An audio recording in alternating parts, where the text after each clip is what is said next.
ሰላም ጤና ይስጥልን ውድ የኖር ኢትዮጵያ ቤተሰቦቻችን፣ በኢትዮጵያ የፖለቲካ መድረክ ላይ ታሪክ የማይረሳውን የፖለቲካ ቅራኔና ድብቅ የፓርቲ ሚስጥር ያጋለጠ እጅግ በጣም አነጋጋሪ ቃለ መጠይቅ ይዘን ቀርበናል። የቀድሞ የህወሓት ከፍተኛ አመራርና የትግራይ ክልል ጊዜያዊ ፕሬዝዳንት የነበሩት አቶ ጌታቸው ረዳ ጠላት ብለው ከከሰሱት ከነበረው ጠቅላይ ሚኒስትር አብይ አህመድ ጋራ እንዴት አብሮ መስራት እንደጀመሩ፣ እንደዚሁም ከጦርነቱ ጀርባ ያለውን አሳዛኝ እውነታ በዓለም አቀፉ የአልጀዚራ ሄድ ቱ ሄድ መድረክ ላይ በድፍረት ተጠርተዋል። አቶ ጌታቸው ረዳ በጦርነቱ ወቅት ጠቅላይ ሚኒስትሩን በተመለከተ ይሰጡት ከነበረው ጠንካራ መግለጫና አሁን በስልጣን ላይ ካላቸው ቦታ ጋር ያለውን የሰማይና የምድር ያክል ልዩነት ለቀረቡላቸው ተደጋጋሚ ጥያቄዎች ሲመልሱ የፖለቲካ ምህዳሩን ግራ ያጋባ ምላሽ ሰጥተዋል። ቃለ መጠይቁን እንደሚከተለው አቅርበንላችኋል። እስከ መጨረሻው ተከታተሉን። ወደ መረጃው እናልፋለን።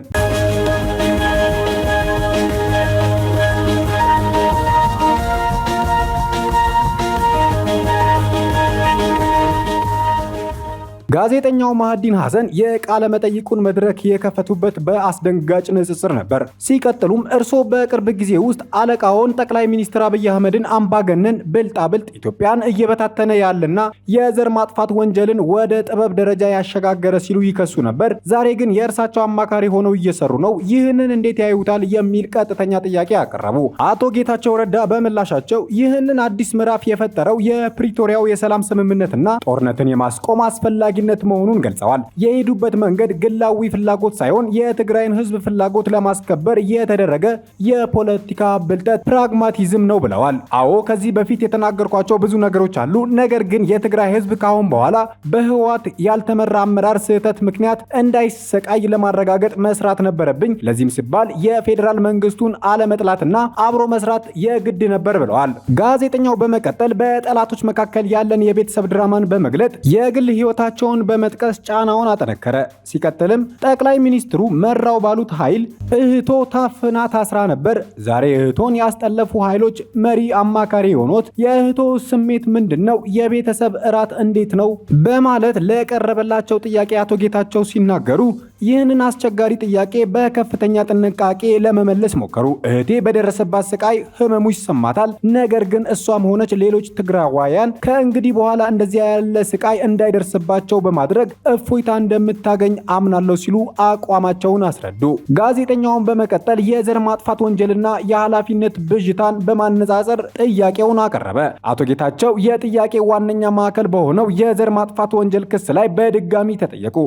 በ2021 ዓመተ ምህረት በጠበቃው ኃላፊነት ጠቅላይ ሚኒስትሩ የዘር ማጥፋት ዘመቻ መርተዋል ሲሉ ነበር። ዛሬስ ለሚለው ጥያቄ ምላሻቸው የህግና የፖለቲካ ምልከታ ድብልቅ ሆነ። አዎ በወቅቱ እኔና ሌሎች በመቶ ሺዎች የሚቆጠሩ ሰዎችን ህይወት የቀጠፈ ግጭት እቶን ውስጥ ነበርን። አዎ በዘር ማጥፋት ጄኖሳይድ አምናለሁ። ነገር ግን አሁን ኃላፊነት ባለው ቦታ ላይ ሆኜ እንደ ጠበቃ እኚህ ሰው ወንጀሉን ፈጸሙ ብዬ በቀጥታ ለመናገር እቸገራለሁ። ጦርነቱን የመሩት እሳቸው ናቸው። ፍርድ ቤት ቀርበው ራሳቸውን የመከላከል እድል ሊሰጣቸው ይገባል በማለት ተናገሩ። ይህ ምላሽ አድማጩን ግራ አጋባ። በዘር ማጥፋት ማመን፣ ነገር ግን ፈጻሚውን ላለመጥቀስ የወሰዱት ውሳኔ አቶ ጌታቸው ለአዲሱ መንግስት ያላቸውን ተገዥነት በግልጽ የሚያሳይ የፖለቲካ ስሌት ተብሎ ተተችቷል። ጋዜጠኛው የፌዴራል ኃይሎችን ወንጀል ያነሳ እንደነበር ሁሉ የህወሓት ኃይሎች በንጹሃን ላይ ያደረሱትን ጥቃት ጠቅሷል። አቶ ጌታቸው ቀደም ሲል የትግራይ ኃይሎች በሲቪሎች ላይ ግድያ ፈጽመዋል የሚለውን ክስ የአንድ ሰው ሐሳብ ፈጠራ ሲሉ እንዳስተባበሉ አውስተው አሁን ላይ በውሸት ላይ መቆሜ በቃ ማለታቸውን አስታውሷቸው አቶ ጌታቸው አቋማቸውን ቀለል አድርገው በመግለጽ በስርዓት የተሰጠ ትዕዛዝ አልነበረም፣ ነገር ግን ከቁጥጥር ውጪ በሆኑ መኮንኖች በሲቪሎች ላይ ጥቃት እንደተፈጸመ በጊዜ ሂደት መረዳት ችያለሁ። ለዚህም የድርሻዬን ኃላፊነት ለመውሰድ ዝግጁ ነኝ በማለት የመሪነት ስህተትን በከፊል አምነዋል። አቶ ጌታቸው ከህወሓት መውጣታቸውን ተከትሎ 231 የቀድሞ አመራሮችና ተባባሪዎች በከባድ ወንጀሎች ማለትም በሰው ዝውውር፣ ሂውማን ትራፊኪንግ፣ በወርቅና በጦር መሳሪያ ኮንትራባንድ ተሰማርተው እንደነበር የሚያሳይ የውስጥ የፓርቲ ምርመራን ይፋ ማድረጋቸውን ጠቅሷል።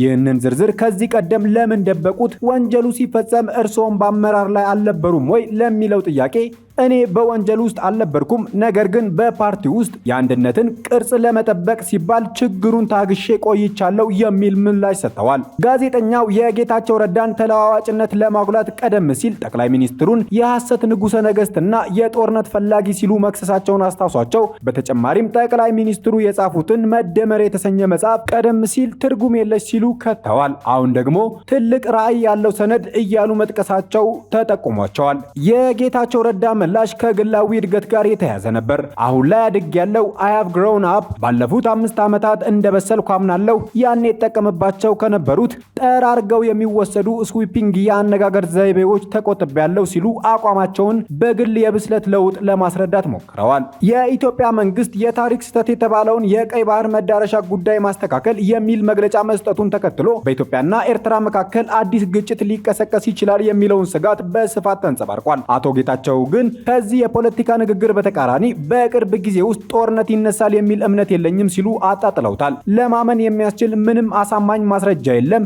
እኔ በቅርቡ በአፋር ክልል ወደ ድንበር እየተገነቡ ያሉ አስፋልቶችን ተመልክቻለሁ። ጦርነት የሚፈልጉ ሀገራት የመሰረተ ልማት ኢንቨስትመንት አይሰሩም በማለት ተናግረዋል። በፓናል ውይይቱ ላይ የተገኙት የኦስሎ ዩኒቨርሲቲ ኮሌጅ ፕሮፌሰር ኬጂተል ትሮምቢሰል የተባሉ ተንታኝ የጌታቸው ረዳን አቋም በመቃወም አስደንጋጭ ትንታኔ አቅርበዋል። ጦርነት እየመጣ ነው፣ በቅርቡም ይመጣል። ኢትዮጵያ ለተባበሩት መንግስታት ድርጅት በላከችው ደብዳቤ ላይ ኤርትራን አሸባሪዎችን በመደገፍና ኢትዮጵያን ለማተራመስ በመፈለግ ከሳለች። ራሷን ለመከላከል የሚያስችል ሁሉንም የህግ መስፈርቶች እየሞላች ነው። የአዲስ ስታንዳርድ ጋዜጣ አዘጋጅ የሆኑት ሲዳን ለማም የጦርነት ስጋቱን በማረጋገጥ የአብይና ኢሳያስ የጦርነት ጥምረት በመፍረሱ አሁን ሁለቱ ሀገራት በአዲስ የጥርጣሬ ምዕራፍ ውስጥ ናቸው ሲሉ አስጠንቅቀዋል። በመጨረሻም ቃለ መጠይቁ ሲጠናቀቅ ጋዜጠኛው በአብይ አስተዳደር እየታሰሩ ባሉ ጋዜጠኞች፣ ተቃዋሚዎች፣ ፖለቲከኞች ላይ ጫና አሳደረ። ጋዜጠኞች የሆኑት ዮናስ አማረ፣ ካድራ መሐመድ ኢስማኤል እና የፌዴራል ፓርላማ አባል ክርስቲያን ታደለች ጨምሮ በርካታ ሰዎች ያለ ፍትህ ታስረዋል፣ እንዲፈቱ ጠይቀው ያውቃሉ ሲል ጠየቀ። አቶ ጌታቸውም እኔ ጠቅላይ ሚኒስትር አይደለሁም፣ ነገር ግን በሙያቸው ምክንያት የታሰሩ ጋዜጠኞችና ተቃዋሚዎች ሊፈቱ ይገባል ብዬ አምናለሁ። ዝርዝር ስማቸውን ከሰጡኝ አደርሳለሁ በማለት ከጉዳዩ ለመራቅ ሞክረዋል። በአጠቃላይ ቃለ መጠይቁ አቶ ጌታቸው ረዳ በፖለቲካው መድረክ የወሰዱት አቋም ከስነ ምግባር ውድቀት ይልቅ የፖለቲካ መኖርን የማረጋገጥ ስሌት መሆኑን እንደዚሁም የትግራይ ጦርነት የፍትህ ጥያቄዎች በፕሪቶሪያው ስምምነት እንዳልተመለሱ በግልጽ የሚያሳይ ነበር። በመጨረሻም የቻይና ባንክ ለቢሾፍቱ ዓለም አቀፍ አየር ማረፊያ ግንባታ $5 ሚሊዮን እንደሚያቀርብ ተገለጸ። የቻይና ባንክ በቢሾፍቱ የሚገነባውን ዓለም አቀፍ አየር ማረፊያ ግንባታ ለመደገፍ $500 ሚሊዮን እንደሚያቀርብ መግለጹን የኢትዮጵያ አየር መንገድ ዋና ስራ አስፈጻሚ አስታወቁ። የኢትዮጵያ አየር መንገድ ግሩፕ ዋና ስራ አስፈጻሚ አቶ መስፍን ጣሰው ይህንን የገለጹት በሞሮኮ ራባት እየተካሄደ ባለው የአፍሪካ ኢንቨስትመንት ፎረም ላይ ነው። አቶ መስፍን ገንዘቡን የሚያቀርበው ባንክ የትኛው እንደሆነ ባይገልጹም ይህ ድጋፉ ግን ለአየር ማረፊያው ግንባታ ስራ በጣም ወሳኝ ነው ብለዋል። በአቡሴራ አካባቢ በሚገነባው የቢሾፍቱ ዓለም አቀፍ አየር ማረፊያ $12.5 ቢሊዮን የአሜሪካ ዶላር ወጪ የሚጠይቅ ሲሆን ይህም የመሬት ግዥና የአካባቢው ነዋሪዎችን ካሳን ያካትታል ተብሏል። ለግንባታ ስራው የሚውለው $8 ቢሊዮን በግል ባለሀብቶች የሚቀርብ መሆኑን ተገልጿል። የኢትዮጵያ አየር መንገድ ዋና ስራ አስፈጻሚ ለፕሮጀክቱ ግንባታ የሚሆን በቂ ገንዘብ ለመሰብሰብ ከብዙ የፋይናንስ ተቋማት ጋር ድርድር እያደረጉ መሆናቸውን አስታውቀዋል። ከመካከለኛው ምስራቅ፣ ቻይና፣ ህንድ፣ አውሮፓ ከሰሜን አሜሪካ ጋር እየተነጋገርን ነው፣ እያገኘን ያለነው ምላሽ ጥሩ ነው ማለታቸው ዓለም አቀፍ መገናኛ ብዙሃን ዘግበዋል። ከዚህ ቀደም ተመሳሳይ ስብሰባ በፓሪስ ፈረንሳይ የተደረገ ሲሆን የኢትዮጵያ አየር መንገድ ልዑክ የአውሮፓ ባለሀብቶች ለግንባታው ገንዘብ እንዲያቀርቡ ጠይቀው ነበር። ነገር ግን የውይይቱ ውጤት በግልጽ አልተገለጸም።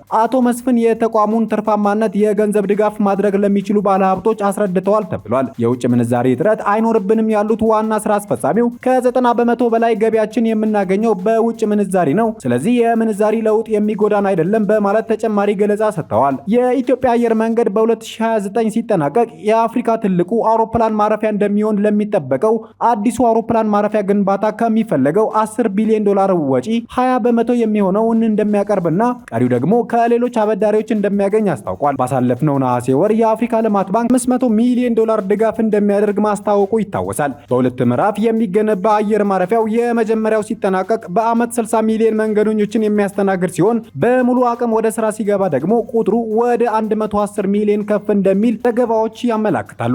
አሜሪካም ለአውሮፕላን ማረፊያው ግንባታ ድጋፍ ለማድረግ ቃል መግባቷ አይዘነጋም። አበቃን። ሐሳብ አስተያየታችሁን በኮሜንት ሴክሽኑ ላይ አስፍሩልን። ቻናሉን ላይክ እና ሰብስክራይብ በማድረግ ቤተሰብ ሁኑ እያልን መልካም ጊዜን ተመኘን።